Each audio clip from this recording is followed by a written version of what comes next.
After more than a decade as a refugee in Lebanon, Najm no longer has a reason to fear returning to Syria since the fall of Bashar al-Assad's regime.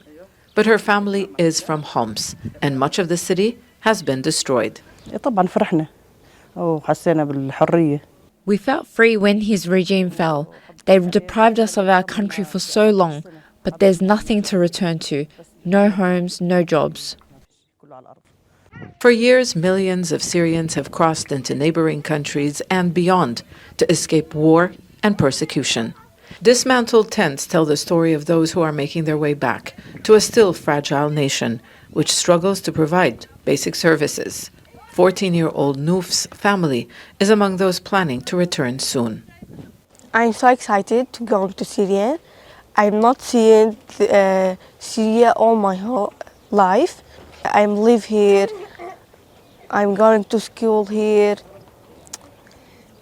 Syria for me is like a life, new life. While the United Nations has verified the return of at least 170,000 since the fall of the Assad regime in December, they are still a minority of those living abroad.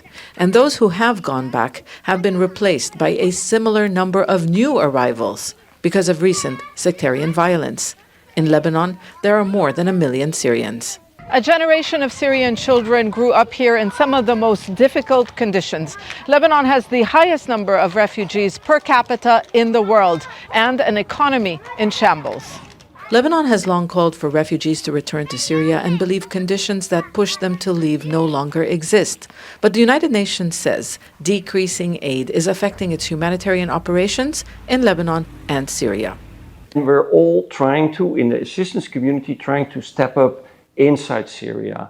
Our ability to do so at scale depends on donor funding. So this should really be a message to the donor community. The return of millions of Syrians could be a long process. The country is still in an early stage of recovery from its civil war, and reconstruction has yet to begin. But many refugees here say they now at least have hope of an end to their life in exile.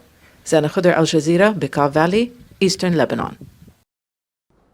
Make sure to subscribe to our channel to get the latest news from Al Jazeera.